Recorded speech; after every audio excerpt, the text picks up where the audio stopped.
ప్రసాద్ గారు ఇలా కలోక్యల్గా పెడితే బాగుంటుందని పెట్టాం. దానికి కూడా మంచి రెస్పాన్స్ వచ్చింది. ఈరోజు ఆడియన్స్ కూడా ఇది మన ఫిలిం అనే ఒక ఓన్ చేసుకునే విధంగా కూడా టైటిల్ ఉండటం హ్యాపీగా అనిపిస్తుందండి. బేసిక్గా మల్టీ స్టార్ మూవీస్ అంటే ఎవరైనా ఇష్టపడతారు సార్. అందులో ఇద్దరు మీరు అన్నట్టు ఇద్దరు వెంకటేష్ గారు అండ్ చిరంజీవి గారు.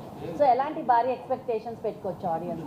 అంటే ఎక్స్పెక్టేషన్ అంటే ఎవ్రీ పొంగల్ నాకు ఒక ఒక ఒక జాయ్ఫుల్ రైడ్లా ఉంటుంది.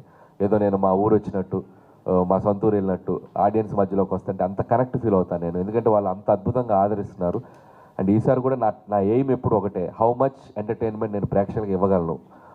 ఆ సినిమా 2 గంటల 25 నుంచి 2 గంటల 40 నిమిషాల సినిమా ఉంటే దాన్ని ఎంతవరకు వాళ్ళని నేను ఎంటర్టైన్ చేయగలనే ఒక కాన్సెప్ట్తోనే ముందుకెళ్తాను.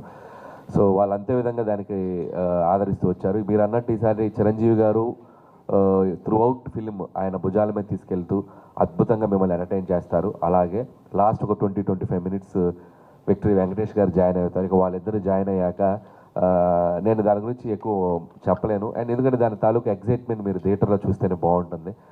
That's all. లేదండి, అంటే వాళ్ళు పాడలేదు సాంగ్, ఇద్దరు సింగర్స్ పాడారు. అండ్ అది ఈవినింగ్ రివీల్ అవుతుంది. సో చాలా ఫెస్టివల్ వైబ్లో ఉంటుంది. సంక్రాంతి అనగానే ఒక వైబ్ మనకి. సో ఖచ్చితంగా ఒక ఫెస్టివల్ వైబ్లో అయితే ఉంటుంది. ఇద్దరు హీరోలు ఒక ఫ్రేమ్లో కన్నుల పండగగా ఉంటుంది. అండ్ ఒక పండగ అటైర్లో పంచా చొక్కా వేసుకొని మనం సెలబ్రేట్ చేసుకున్న స్టార్స్ ఇద్దరు కలిసి డ్యాన్స్ చేస్తుంటే ఇట్స్ లైక్ ఐ ఫీస్ట్ లా ఉంటుందండి. బేసిక్గా